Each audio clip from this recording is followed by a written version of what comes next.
MRR news ప్రతి దృశ్యం ప్రజాపక్షం నినాదంతో ఆవిర్భవించి సుమారు 8 వసంతాలు పూర్తి చేసుకున్న శుభ సందర్భంగా తెలుగు 2 రాష్ట్రాలలో పనిచేస్తున్న స్టాఫ్ రిపోర్టర్లకు, జోనల్ ఇన్ఛార్జీలకు, జిల్లా కోఆర్డినేటర్లకు, జిల్లా బ్యూరో చీఫ్లకు, క్రైమ్ బ్యూరో చీఫ్లకు, తెలుగు 2 రాష్ట్రాల్లో ఉన్న పనిచేస్తున్న అన్ని నియోజకవర్గాల స్ట్రింగర్లకు, MRR news digital media ప్రొవైడర్స్కి, ఎంఎస్ఓలకు, sub ఎడిటర్స్కి, యాంకర్స్కి, కెమెరామెన్లకు, Andhra Pradesh మరియు తెలంగాణ రాష్ట్రాలలో పనిచేస్తున్న సిబ్బందికి, ఎంఆర్ఆర్ న్యూస్ ఛానల్ వీక్షిస్తున్న ప్రేక్షకులకు ఇవే మా హార్దిక శుభాకాంక్షలు. మా ఛానల్ని వీక్షించండి, లైక్ చేయండి, షేర్ చేయండి, సబ్స్క్రైబ్ చేయండి. గ్రామీణ ప్రాంతం నుంచి పట్టణాల వరకు ప్రతి సమస్యను అధికారుల దృష్టికి తీసుకువెళ్లి సమస్య పరిష్కారానికి కృషి చేస్తున్న ఎంఆర్ఆర్ న్యూస్ ప్రతి దృశ్యం ప్రజాపక్షం నినాదంతో ఆరంభమై నేటికి 8 వసంతాలకు చేరువలో ఉన్న ఎంఆర్ఆర్ న్యూస్ ఛానల్ అతి త్వరలో విశాఖపట్నం, విజయవాడ, గుంటూరు, చిత్తూరు, నెల్లూరు, శ్రీకాకుళం, కర్నూలు, పల్నాడు జిల్లా, విజయనగరం, బాపట్ల, నల్లగొండ, హైదరాబాద్, నిర్మల్, ఆదిలాబాద్, సిద్దిపేట జిల్లాల్లో ప్రసారాలు టెలికాస్ట్ కానున్నాయని MRR news managing director M Raja తెలిపారు. బులెటిన్ ముగించే ముందు హెడ్లైన్స్ మరొకసారి. సరైన ఇంటికి సరైన సిమెంట్ ఎంతో ముఖ్యం. విచక్షణతో ఆలోచించండి. రైట్ సిమెంట్ ని ఎంచుకోండి. KCP cement, building the nation since 1958. KCP cement, the right choice. ఈరోజు మా పల్నాడు జిల్లా ఎస్పీ గారి ఉత్తర్వుల మేరకు ఈ నాదెండ్ల పోలీస్ స్టేషన్ లిమిట్స్ లో గణపవరం విలేజ్ లోని రాజీవ్ గాంధీ కాలనీలో సుమారు 100 మంది మా Narsapet sub division police officers మెనతోటి కార్నర్ సెర్చ్ ఆపరేషన్ చేయడం జరిగింది. ఈ కార్నర్ సెర్చ్ ఆపరేషన్ లో భాగంగా ప్రతి ఇల్లు క్షుణ్ణంగా తనిఖీ చేయడం జరిగింది.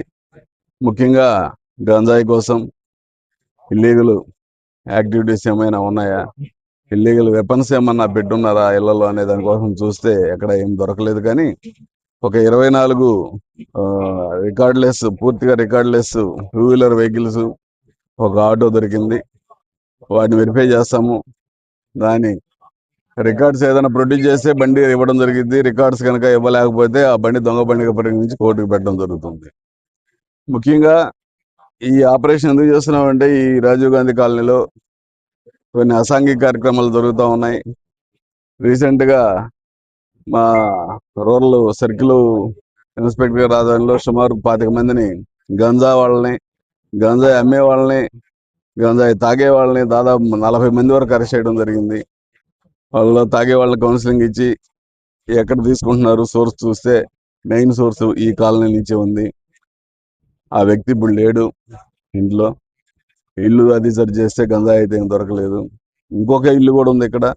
ఆ ఇల్లు కూడా గంజాయికి ఎక్కువగా ఇంపార్టెన్స్ ఉంది. అది కూడా చూశారు, ఎక్కడ మాకు దొరకలేదు. కానీ బట్ అందుకే ఈ ప్రజలందరికీ కూడా మేము కమింగ్ ఎలక్షన్స్ లో అనవసరంగా ఇన్వాల్వ్ అవ్వకుండా కేసుల్లో జాగ్రత్తగా ఉండమని చెప్పేదానికోసం, ఈ ఇల్లీగల్ యాక్టివిటీస్ లో ఇన్వాల్వ్ అయ్యేదానికి లేకుండా ముఖ్యంగా గంజాయి ఇన్ఫర్మేషన్ ఉంటే చెప్పమని మీ ద్వారా ఈ రాజీవ్ గాంధీ కాలనీ ప్రజలందరికీ అపీల్ చేస్తున్నాం. Thank you.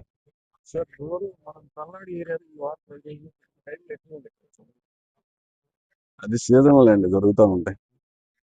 దానికి మనం చేస్తాం. ఇటు అమ్మా, మీరు ఇటు రండి, కొంచెం మీరు ఇటు తిరగండి.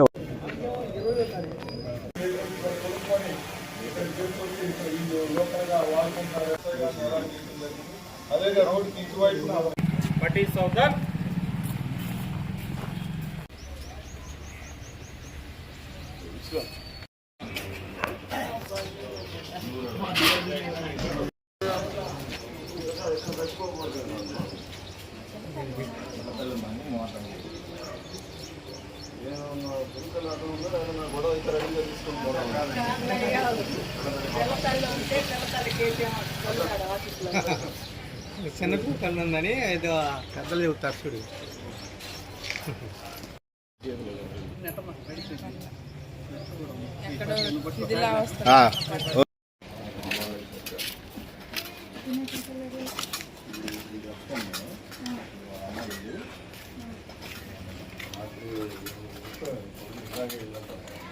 మనందరినీ వెళ్ళిపోయి ఉంటారు.